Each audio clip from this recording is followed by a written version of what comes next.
Party. Pashupati Kumar Paras जी के विचारधारा के साथ उनके व्यक्तिगत रूप से उनके परिवार का मैं सदस्य हूं। मैं आज भी दलित सेना का राष्ट्रीय प्रवक्ता हूं। और कल जिस तरह आदरणीय पशुपति कुमार पारस जी ने आदरणीय देश के यशस्वी, देश विश्व के सबसे लोकप्रिय जन नेता, विश्व के सबसे बड़े ताकतवर नेता, जिन्होंने भारत को श्रेष्ठ भारत, सर्वश्रेष्ठ भारत बनाया, उनके साथ आदरणीय पशुपति कुमार पारस जी की मुलाकात हुई। और सभी सांसद, राष्ट्रीय लोक जनशक्ति पार्टी के सभी सांसद और बिहार के विधान पार्षद भूषण कुमार, सभी लोग पूरी एकजुटता पशुपति कुमार पारस जी के साथ लोगों ने, सभी सांसदों ने दिखाया। एनडीए के सभी कार्यकर्ताओं का लक्ष्य है और बिहार के आम आवाम और जनमानस का भी लक्ष्य है कि 2025 में भारतीय जनता पार्टी और एनडीए की सरकार बनाना। गठबंधन देश में जीते, 400 प्लस सीट आदरणीय नरेंद्र मोदी जी के झोली में डालने का काम करे। मेरा एक सवाल तो जरूर।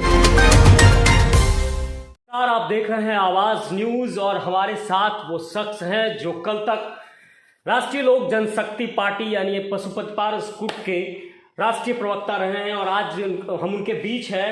श्रवण जी, आप पूर्व में राष्ट्रीय लोक जनशक्ति पार्टी के प्रवक्ता रहे, राष्ट्रीय प्रवक्ता रहे, हालांकि अब पार्टी में नहीं है, लेकिन क्या लगता है जो बिहार की राजनीतिक सियासत की अगर हम बात करें, बीजेपी, जेडीयू, आरजेडी, तमाम दल और उसके बाद बीजेपी का एक मास्टर स्ट्रोक, और अब कहीं न कहीं अगर हम राष्ट्रीय लोक जनशक्ति पार्टी और लोक जनशक्ति पार्टी की बात करते हैं तो क्योंकि श्रवण जी आप लगातार लंबे समय तक पशुपति पारस जी के साथ रहे और एक अच्छा समय बिताया, क्या कहेंगे इस पूरे मसले पे? नहीं, देखिए, एक ही लक्ष्य है। आदरणीय पशुपति कुमार पारस जी का भी लक्ष्य है, भारतीय जनता पार्टी का भी लक्ष्य है, एनडीए के सभी कार्यकर्ताओं का लक्ष्य है और बिहार के आम आवाम और जनमानस का भी लक्ष्य है कि 2025 में भारतीय जनता पार्टी और एनडीए की सरकार बनाना। क्योंकि बिहार की जनता उब चुकी है 34-35 साल के शासनकाल से। अभी जो शासन चल रहा है महागठबंधन का, इन्हीं का 90 से ये 2023 है, ये इन्हीं का दोनों आदमी का शासन चल रहा था। और इन दोनों के शासनकाल से बिहार की जनता पूरी तरह से उब चुकी है। और 2024 में, जो अगले साल 2024 में लोकसभा का चुनाव होना है, तो भारतीय जनता पार्टी का लक्ष्य है, आदरणीय पशुपति कुमार पारस जी का भी लक्ष्य है और हम जैसे समर्पित एनडीए के कार्यकर्ताओं का भी लक्ष्य है कि 400 प्लस सीट कैसे एनडीए गठबंधन देश में जीते, 400 प्लस सीट आदरणीय नरेंद्र मोदी जी के झोली में डालने का काम करे। मेरा एक सवाल तो जरूर होगा, क्योंकि आप देखिए जिस पार्टी से थे, अब तो आप नहीं हैं, लेकिन उस पार्टी में रहकर ये माना जा रहा था कि आप तेज तरार एक प्रवक्ता थे, लेकिन आज आपने दामन छोड़ दिया। नहीं, देखिए, जहां प्यार होता है वहीं तकरार होता है, और जहां तकरार होता है वहीं इकरार होता है। राजनीति में यह सब नहीं देखा जाता। राजनीति में आज एक चचा भतीजा सरकार चला रहे हैं बिहार में। यही भतीजा 2020 में जब रिजल्ट आया बिहार विधानसभा का 2020 में, तो यही नेता प्रतिपक्ष थे तेजस्वी यादव। इन्होंने कहा था नीतीश कुमार को, विधानसभा के सत्र में कहा था, विधानसभा के अंदर कहा था, आदरणीय नीतीश जी, आपका अपना एक पुत्र है, वो भी आपका अपना है कि अपना नहीं है, यह भाषा का प्रयोग किया था। लेकिन श्रवण जी, ऐसा क्या हो गया कि आप पार्टी को छोड़े, पार्टी के बगावत कर लिया, कई सारी बातें कह दी? पार्टी देखिए, पार्टी से हमने ठीक है, कुछ बातें थी, छोड़े, पार्टी के बगावत कर लिया, कई सारी बातें कह दी। पार्टी देखिए, पार्टी से हमने ठीक है, कुछ बातें थी और कुछ बातों को लेकर हम कुछ ज्यादा हमने, क्योंकि आदरणीय पशुपति कुमार पारस जी से मेरा पॉलिटिकल रिश्ता नहीं है, व्यक्तिगत रिश्ता है। जितना मैं 30-35 वर्षों के मेरे पॉलिटिकल करियर में जितना सम्मान हमको आदरणीय पशुपति कुमार पारस जी ने दिया, और आप लोगों ने देखा होगा कि जितना सम्मान वो हमको देते थे और जितना सम्मान आज भी देते हैं। और जान लीजिए, वह दलित सेना के भी राष्ट्रीय अध्यक्ष है और दलित सेना का मैं आज भी राष्ट्रीय प्रवक्ता हूँ, आज भी मैं दलित सेना का। लेकिन चर्चा ये भी है कि आप लोक जनशक्ति पार्टी की तरफ भी रुख कर रहे थे, ये चर्चाएं थी सूत्रों के हवाले से। नहीं, चर्चा तो कई तरह, चर्चा पे कोई रोक है क्या? चर्चा तो अब चर्चाएं चलती रहती हैं। चर्चा पे तो कोई अंकुश नहीं लगा सकता। कई तरह की चर्चाएं चलती हैं, हम लोग सियासी लोग हैं, पॉलिटिकल लोग हैं, सियासी लोग के बारे में तो लेकिन मेरा आदरणीय पशुपति कुमार पारस जी से आज भी व्यक्तिगत संबंध है, पारिवारिक संबंध है। और आदरणीय पशुपति कुमार पारस जी दलितों के बिहार के बड़े नेता हैं, दलितों की निर्णायक ताकत, पासवान समाज की निर्णायक ताकत मेरे बोलने से नहीं होगा। आज भी पशुपति कुमार पारस जी के साथ है। मुझे जो एक मैं देखा शिष्टमंडल दल मिला जिसमें तमाम सांसद थे, खुद केंद्रीय मंत्री पशुपति पारस थे। और कहीं ना कहीं देखिए बिहार के विकास की अगर बात करते तो पारस जी ने लगातार कोशिश किया कि एक पार्टी को आगे बढ़ाया जाए।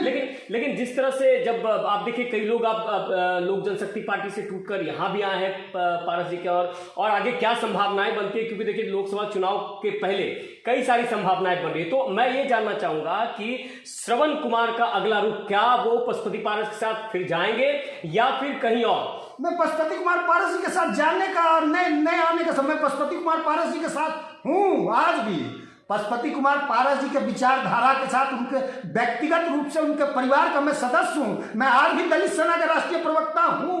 और कल जिस तरह आदरणीय पशुपति कुमार पारस जी ने आदरणीय देश के यशस्वी, देश विश्व के सबसे लोकप्रिय जन नेता, विश्व के सबसे बड़े ताकतवर नेता, जिन्होंने भारत को श्रेष्ठ भारत, सर्वश्रेष्ठ भारत बनाया, उनके साथ आदरणीय पशुपति कुमार पारस जी की मुलाकात हुई। और सभी सांसद, राष्ट्रीय लोक जनशक्ति पार्टी के सभी सांसद और बिहार के विधान पार्षद भूषण कुमार, सभी लोग पूरी एकजुटता पशुपति कुमार पारस जी के साथ लोगों ने, सभी सांसदों ने दिखाया। और आदरणीय पशुपति कुमार पारस जी, आदरणीय प्रधानमंत्री ने भी, मीडिया के माध्यम से हमने देखा कि आदरणीय प्रधानमंत्री जी ने भी एज ए खाद्य प्रसंस्करण उद्योग मंत्री के रूप में। मैं ये जानना चाहूंगा कि श्रवण कुमार का अगला रुख क्या, वो पशुपति पारस के साथ फिर जाएंगे या फिर कहीं और? मैं पशुपति कुमार पारस जी के साथ जाने का और नए आने का समय पशुपति कुमार पारस जी के साथ हूं। आज भी पशुपति कुमार पारस जी के विचारधारा के साथ, उनके व्यक्तिगत रूप से उनके परिवार का मैं सदस्य हूं। मैं आज भी दलित सेना का राष्ट्रीय प्रवक्ता हूं। और कल जिस तरह आदरणीय पशुपति कुमार पारस जी ने आदरणीय देश के यशस्वी, देश विश्व के सबसे लोकप्रिय जन नेता, विश्व के सबसे बड़े ताकतवर नेता, जिन्होंने भारत को श्रेष्ठ भारत, सर्वश्रेष्ठ भारत बनाया, उनके साथ आदरणीय पशुपति कुमार पारस जी की मुलाकात हुई। और सभी सांसद, राष्ट्रीय लोक जनशक्ति पार्टी के सभी सांसद और बिहार के विधान पार्षद भूषण कुमार, सभी लोग पूरी एकजुटता पशुपति कुमार पारस जी के साथ लोगों ने, सभी सांसदों ने दिखाया। और आदरणीय पशुपति कुमार पारस जी, आदरणीय प्रधानमंत्री ने भी, मीडिया के माध्यम से हमने देखा कि आदरणीय प्रधानमंत्री जी ने भी एज ए खाद्य प्रसंस्करण उद्योग मंत्री के रूप में पशुपति कुमार पारस के कामों की सराहना की। आप मानते हैं कि अभी भी आप पशुपति पारस जी के साथ हैं? हाँ, मैं व्यक्तिगत रूप से तो हूं उनके साथ। मैं दलित सेना का राष्ट्रीय प्रवक्ता हूं। फिर से अगर रुख, क्या आपका रुख फिर से क्या फिर पार्टी की ओर होगा? अरे पिता पुत्र को कोई दूर कर सकता है क्या? मेरा तो पिता पुत्र का उनसे संबंध है, पारिवारिक संबंध है मेरा उनसे। मैं खगड़िया का उनके साथ, उनके पूरा बचपन उनके साथ, उनके सामने मैं जवान हुआ हूँ। उन्होंने जितना, उनके पूरे परिवार ने हमको जितना सम्मान दिया है। राजनीति अलग जगह है, ठीक है, कुछ बोलते बोलते कुछ ज्यादा हमने मानते हैं कि हमने कुछ गलती कर, हाँ, कुछ हमसे, देखिए अब होता है। अब आप सोचिएगा पशुपति कुमार पारस जी के जितना हम में चोट हो जाए, उनके जितना अनुभव आ जाए, तो वो अनुभव, वो गंभीरता आने में समय लगेगा। लेकिन आदरणीय पशुपति कुमार पारस जी आज भी हमारे नेता हैं। और दलितों के बिहार में दलितों की निर्णायक ताकत पशुपति कुमार पारस जी के साथ है। ये भी चर्चा है कि हो सकता है और भी कुछ लोग जुड़ने वाले हैं या जुड़ेंगे पशुपति पारस जी। लगातार पशुपति कुमार पारस जी का, राष्ट्रीय लोक जनशक्ति पार्टी का जो कारवा है लगातार बढ़ रहा है। लगातार लोग जा रहे हैं, ऐसे थोड़े लोग जा रहे हैं, कुछ ना कुछ तो पशुपति कुमार पारस जी और पार्टी में लोगों ने देखा होगा कि रामविलास पासवान की लेगेसी को रामविलास पासवान की विचारधारा को, रामविलास पासवान के जो आदर्श थे, असूल थे, सिद्धांत थे, नीति थे और जो कार्यक्रम थे, उसको लेकर पशुपति कुमार पारस जी, लोगों को लगता होगा, अन्य पार्टियों को, कार्यकर्ताओं को लगता होगा कि पशुपति कुमार पारस जी में वो झलकता है, तो लोग जा रहे हैं, उनको अपना नेता मान रहे हैं, उनका नेतृत्व स्वीकार कर रहे हैं। एक अंतिम सवाल होगा, क्या श्रवण कुमार फिर से पार्टी का रुख करेंगे? क्या श्रवण कुमार ये मानते हैं, जब ये कह रहे हैं आप कि मैं लगातार उनके साथ था, कुछ गलतियां हुई, तो क्या अगला रुख फिर उसी में मैच्योर्ड हो जाए, उनके जितना अनुभव आ जाए, तो वो अनुभव, वो गंभीरता आने में समय लगेगा। लेकिन आदरणीय पशुपति कुमार पारस जी आज भी हमारे नेता हैं और दलितों के, बिहार में दलितों की निर्णायक ताकत पशुपति कुमार पारस जी के साथ ये भी चर्चा है कि हो सकता है और भी कुछ लोग जुड़ने वाले हैं या जुड़ेंगे पशुपति पारस जी। लगातार पशुपति कुमार पारस जी का राष्ट्रीय लोक जनशक्ति पार्टी का जो कारवा है लगातार बढ़ रहा है, लगातार लोग जा रहे हैं। ऐसे थोड़े लोग जा रहे हैं, कुछ ना कुछ तो पशुपति कुमार पारस जी और उस पार्टी में लोगों ने देखा होगा कि रामविलास पासवान की लेगेसी को रामविलास पासवान की विचारधारा को, रामविलास पासवान के जो आदर्श थे, असूल थे, सिद्धांत थे, नीति थे और जो कार्यक्रम थे, उसको लेकर पशुपति कुमार पारस जी लोगों को लगता होगा, तो अन्य पार्टियों को, कार्यकर्ताओं को लगता होगा कि पशुपति कुमार पारस जी में वो झलकता है, तो लोग जा रहे हैं, उनको अपना नेता मान रहे हैं, उनका नेतृत्व स्वीकार कर रहे हैं। एक अंतिम सवाल होगा, क्या श्रवण कुमार फिर से पार्टी का रुख करेंगे? क्या श्रवण कुमार ये मानते हैं, जब ये कह रहे हैं आप कि मैं लगातार उनके साथ था, कुछ गलतियां हुई, तो क्या अगला रुख फिर उसी पार्टी की ओर है या फिर कहीं और? अब यह तो बाप बेटा के बीच का बात है। मैं आज भी उस परिवार का तो हिस्सा हूँ, पार्टी का हिस्सा आज भले नहीं हूँ, पार्टी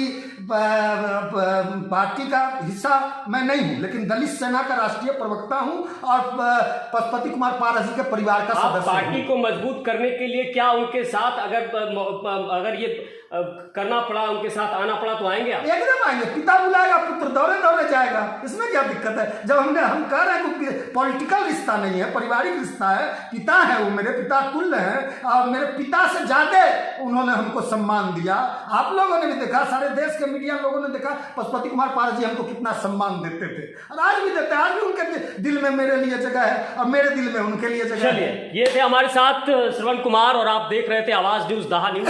और हम लगातार ये कोशिश कर रहे हैं कि बिहार में जो राजनीतिक चर्चाएं चल रही है, सत्ता है और सियासत में लगातार फेरबदल होते हैं। ये श्रवण कुमार वही श्रवण कुमार हैं जो कल तक राष्ट्रीय लोक जनशक्ति पार्टी के राष्ट्रीय प्रवक्ता थे और उन्होंने स्वीकार किया कि हमसे कुछ गलतियां हुई है और पशुपति पारस जो कैबिनेट मिनिस्टर हैं उनको वो अभी भी गार्जियन मानते हैं। हालांकि अब देखना होगा कि श्रवण कुमार का अगला रुख क्या होता है। और सियासत है और सियासत में पत्ते बिखरते हैं, पत्ते बनते हैं। तो अब आगे देखिए कि आगे आने वाले समय में आरएलजेपी में और क्या कुछ होता है, कितने लोग जुड़ते हैं और किस तरह से और कड़ियां बढ़ती है।